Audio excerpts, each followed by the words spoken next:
One of the hardest lessons in love is realizing that sometimes people don't lose you when you walk away. They lose you when it finally sinks in that you were the right person all along, and they let you slip through their hands. Avoidants, the ones who push love away out of fear, pride, or insecurity, often don't understand the value of what they had until the silence hits them. At first, they may act unbothered. They tell themselves, "I'm fine, I don't need anyone." They distract themselves, convince themselves they're in control. But what they don't realize is that control is just a mask for fear. Fear of intimacy, fear of being vulnerable, fear of giving their heart away and having no safety net. When they lose the right person, it's not an instant collapse. It's a delayed earthquake. Slowly, the little things they once ignored start to haunt them. The way you laughed at their jokes, the support you gave them in their lowest moments, the safety you created in your presence, the comfort of knowing someone truly saw them for who they were, flaws and all. And here's the painful truth. When you were there, they couldn't appreciate it. But once you're gone, the void becomes undeniable. Avoidants often pride themselves on independence. They think they don't need anyone, and they might even convince themselves for a while. But when the right person leaves, they begin to realize that independence without connection feels like loneliness. That's when regret starts to creep in. They begin to ask themselves questions they never wanted to face. Why did I push them away? Why couldn't I just allow myself to open up? What if they were my person? And regret is heavy. It lingers. It shows up when they scroll through old photos. It whispers in the silence of a lonely night. It stings when they see you moving on, smiling, building a life that no longer includes them. And that's when they realize they didn't just lose someone. They lost the chance to be truly loved in a way they may never experience again. Here's the paradox. Avoidants think they're protecting themselves from pain by keeping love at arm's length. But when they lose the right person, they end up creating the very pain they were running from all along. The only difference is, now it's too late to fix it. And the hardest part for them, watching someone else receive the love they couldn't accept. So, if you've ever been the one an avoidant let go, remember this. Their silence doesn't mean they don't care. Their distance doesn't mean you weren't valuable. It just means their fear was bigger than their courage. But when they lose the right person, make no mistake, they feel it not at once but over time. And often for the rest of their life. When someone with avoidant tendencies loses the right person, the realization doesn't hit them like a sudden storm. It creeps in slowly, often in the silence that follows the departure. At first, they may appear calm, even indifferent, as though nothing significant has changed. They might even convince themselves that they're better off alone, that life is easier without the responsibility of intimacy or the demands of a deep emotional bond. On the surface, they seem unshaken, but underneath that controlled exterior, a different story is quietly unfolding. Avoidants tend to thrive on distance because it feels safe. Intimacy exposes them, and exposure means risk. So when the right person is in their life, offering love, stability, and genuine care, the avoidant often takes it for granted. They don't recognize the value of that connection while it's present because their focus is on protecting themselves from being vulnerable. They may minimize the importance of the relationship, act detached, or even convince themselves that they don't truly need it. But when the right person steps away, the silence begins to do its work. That silence is not just an absence of words or interaction. It's the absence of energy, of presence, of love that once surrounded them. Suddenly, the avoidant no longer receives the messages that once checked in on them. They no longer hear the laughter that filled empty spaces in their lives. The subtle acts of care, the ones they once dismissed or ignored, are no longer there. At first, they try to replace it with distractions, work, hobbies, friends, or even fleeting connections. But none of these fill the void because the silence has a way of echoing louder than any noise they can create. This is where the loss truly begins to sink in. The avoidant doesn't lose the right person the moment the relationship ends. They lose them in the quiet aftermath when the reality of their absence becomes undeniable. They start noticing the small, unexpected moments where they instinctively want to share something, but realize there's no one on the other side to receive it. The songs, places, and memories that once carried warmth now feel heavy because they remind them of what's missing. Avoidants often underestimate how deeply the right person impacts their lives until that impact is removed. It's not the dramatic fights or final goodbyes that haunt them, it's the day-to-day silence. It's the realization that someone who truly saw them, who accepted them, who tried to love them in spite of their walls, is no longer there to soften the edges of their solitude. And because avoidants are used to controlling their emotions, this dawning awareness is something they don't openly admit. They may act fine to the world, but privately, the silence becomes an undeniable reminder of what they've lost. Over time, the quiet turns into a weight, pressing on them in ways they didn't anticipate. They begin to feel the delayed grief of losing not just a partner, but the chance at a deeper connection that doesn't come around often. This slow unraveling is why avoidants don't lose the right person instantly. They lose them in stages. With every moment the silence grows louder and every reminder reinforces the truth. They let something irreplaceable slip away. They mask fear with control, convincing themselves they don't need anyone, and for avoidants this becomes a way of life. They live behind carefully constructed walls, not because they don't want love, but because love demands vulnerability, and vulnerability feels dangerous. To them, control equals safety. By managing distance, minimizing their feelings, or downplaying the importance of connection, they believe they are protecting themselves from pain. What they don't always realize is that this very control is what sabotages the relationships they secretly long for.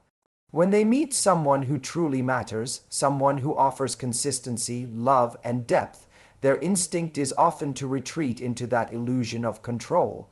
Instead of leaning into the connection, they push back. They convince themselves that they don't need the affection, the comfort, or the closeness being offered. They rationalize it by saying, "I'm fine on my own," or "I don't want to depend on anyone." On the surface, these phrases make them sound strong and independent. But beneath that exterior lies fear. Fear of abandonment, fear of being judged, and fear of being truly seen. Control becomes their armor. It allows them to keep others at a distance where they cannot be hurt. They decide when to engage, how much to reveal, and how close to let someone get. In doing so, they avoid the risk of rejection, but they also avoid the rewards of intimacy. The tragedy is that when they meet the right person, someone who is willing to stay, their instinct to maintain control robs them of the very connection they crave. Instead of letting love in, they create an environment where love cannot breathe. What makes this pattern so destructive is how convincing it feels to them in the moment. When they keep their guard up, they feel powerful, untouchable, and immune to heartbreak. They think they're outsmarting pain. But that control is a fragile illusion. It may protect them from being hurt by others, but it also prevents them from experiencing the joy of being fully known and accepted. And when the right person leaves, they start to see the cracks in that illusion. All the control in the world cannot silence the ache of losing someone who is willing to love them through their defenses. The most painful part is that control doesn't just keep people out. It also traps the avoidant inside their own emotional prison. They miss the chance to be vulnerable, to grow, to share their authentic self. The right person might have offered them that rare sense of safety, but fear disguised as control blinds them to it. By the time they realize that independence without love is just loneliness dressed up as strength, the person who tried to reach them is already gone. Avoidants may tell themselves over and over again that they don't need anyone, but deep down that's not true. What they need is precisely what they fear: closeness, understanding, and connection. Unfortunately, their reliance on control makes them lose the very thing that could have healed them. And when that realization comes, it's often too late to undo the damage. Regret creeps in slowly through memories, photos, and quiet nights, and for avoidance, this process is often more torturous than an immediate heartbreak. When they first lose the right person, they don't usually crumble. Instead, they distract themselves, tell themselves stories about why it was for the best, or bury themselves in work, hobbies, or surface-level connections. They pride themselves on being unaffected, on showing no cracks in their armor. But as time passes and the noise of distraction fades, the truth begins to seep through in the smallest, most unexpected ways. It might begin with a memory that surfaces uninvited, a song you both loved, a restaurant you visited, or a phrase you used to say that replays in their mind. At first, they brush it off, pretending it's nothing. But the more these moments arise, the harder it becomes to ignore the weight they carry. A single photo can pull them back into the warmth of what they once had, forcing them to acknowledge that someone who deeply understood them is no longer in their life. Avoidants often suppress emotions, but memories have a way of bypassing logic and slipping directly into the heart. The quiet nights are when regret becomes loudest. During the day, they can appear composed, busy, and even carefree. But when the distractions disappear, the silence of night exposes everything they've been trying to outrun. That's when they replay conversations in their head, the words they wish they had spoken, the moments they shut down instead of opening up, the opportunities to show love that they let slip away. Regret doesn't arrive as a single devastating blow. It arrives like waves, slowly eroding their confidence that they made the right choice. Scrolling through old photos intensifies this process. They see your smile, the way you looked at them, the memories captured in still frames, and it reminds them of how deeply they were cared for. In those pictures, they see not only you but also a version of themselves that felt alive, loved, and connected. The realization that they pushed that away cuts deeper than they expected. Regret takes hold because they can't rewrite the past, and the things they once dismissed as ordinary now feel priceless in hindsight. This regret often carries a cruel irony. While you may have spent time longing for them to open up, to be present, and to choose the relationship fully, they only begin to long for you when it's too late. They realize that the love they resisted wasn't a threat to their freedom, but a gift that could have enriched their life. The more they understand this, the heavier the regret becomes. For avoidance, this regret lingers because it is rooted in missed chances. It's not just about losing a partner, it's about losing the possibility of a different version of themselves, one who allowed love to break through their walls. The regret grows as they watch you move forward, building a life where their presence no longer matters. Each reminder becomes a silent confirmation that they had something rare, something real, and their fear caused them to let it slip through their hands. And that realization, once it sets in, becomes the kind of regret that doesn't easily fade. They realize too late that independence without connection is loneliness, and this recognition is often one of the hardest truths for avoidants to face. For so long, they have built their identity around the idea that needing no one is strength, that self-reliance is the ultimate form of power. They convince themselves that relationships are optional, that intimacy is risky, and that by staying in control, they are protecting themselves from disappointment or heartbreak. But when the right person is gone, the emptiness left behind begins to dismantle this illusion. What once felt like freedom now feels like isolation, and what once seemed like strength reveals itself as avoidance. Avoidants are often proud of their independence. They frame it as maturity, as if being emotionally detached makes them more resilient than others. In reality, that detachment is a shield, one that blocks not just potential pain, but also the joy of being fully known and accepted. While the right person was present, they may have mistaken the comfort and stability of the relationship as something they could live without. They saw connection as optional because they always had it there. But when it's gone, they start to notice the sharp contrast between a life with love and a life without it. The silence and space they once thought they craved no longer feels peaceful. Instead, it begins to weigh on them. Independence in its healthiest form allows someone to thrive both alone and with others. But for avoidance, independence often turns into emotional isolation, a self-imposed exile from the intimacy they secretly desire. Losing the right person forces them to confront this reality. The nights that once felt like freedom now feel long and empty. The routines that once distracted them now highlight the absence of connection.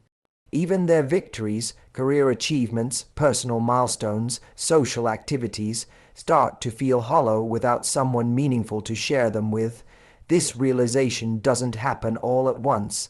It unfolds slowly, often in moments they least expect. Maybe they come home after a long day and instinctively reach for their phone to share something, only to remember there's no one waiting. Maybe they see other couples laughing together and feel a pang of longing they can't easily dismiss. Or perhaps they find themselves surrounded by people, yet feeling inexplicably alone. It's in these moments that they begin to understand. Independence without love doesn't fill the human need for connection. What makes this truth even more painful is the awareness that it was preventable. They had someone who offered them both love and freedom, someone who wasn't trying to control them but to walk alongside them. And because of fear, they pushed it away.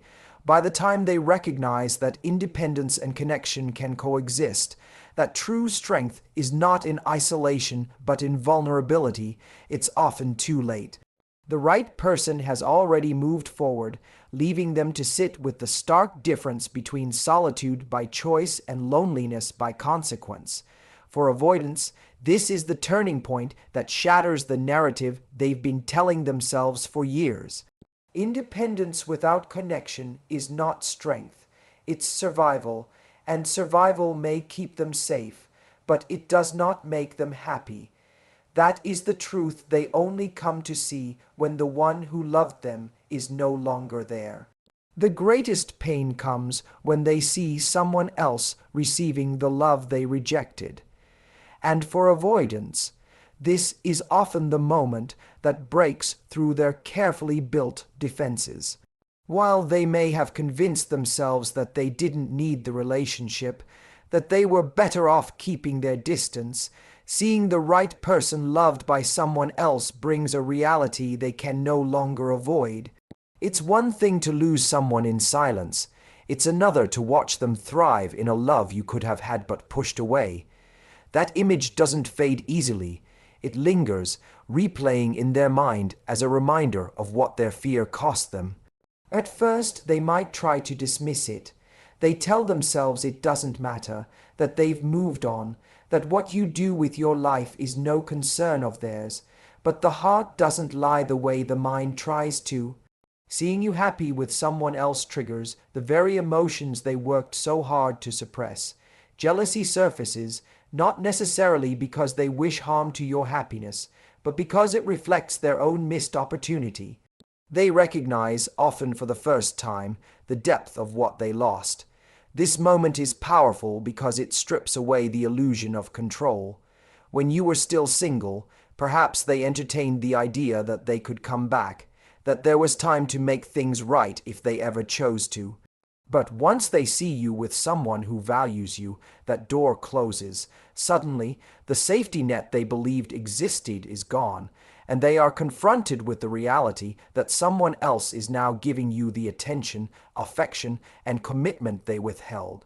That's when regret transforms into something heavier. It becomes grief for a version of life they will never have again. What makes this pain so profound is that avoidants often run from vulnerability out of fear of being hurt. Yet here they experience the deepest hurt precisely because they avoided vulnerability. They realize the irony. In trying to protect themselves, they ended up creating the very wound they were so desperate to avoid. Watching you in a new relationship doesn't just remind them of losing you. It highlights the fact that their fear robbed them of something irreplaceable. Even if they try to move on, the image of you being loved by another continues to echo in their mind. They think about how that other person now gets to hear your laughter, experience your kindness, and receive your loyalty. The thought that someone else now gets the best of you, the very best they once had access to, stings in a way they can't easily shake off. It's not just about you being gone, it's about you flourishing in love with someone who isn't them. This realization can be a turning point for avoidance, though often a painful and lonely one. They are forced to see that love cannot be kept at arm's length and still survive. Connection requires risk, openness, and presence, and by denying those things, they lost the chance to be the one standing by your side. The greatest pain is not just losing the right person, it's knowing that someone else now treasures the love they once rejected, and there is nothing they can do to reverse it. And so, when avoidants lose the right person, it is not just the end of a relationship, it is the beginning of a slow awakening, a recognition that fear disguised as strength cost them the very love that could have changed their life. If there is one truth to take from this, it's that love cannot survive at arm's length, and courage in vulnerability is the only path to keeping what truly matters. Thank you for listening, for opening your hearts to this message, and for reminding me that conversations like these are not just about understanding others, but about choosing love, courage, and connection in our own lives.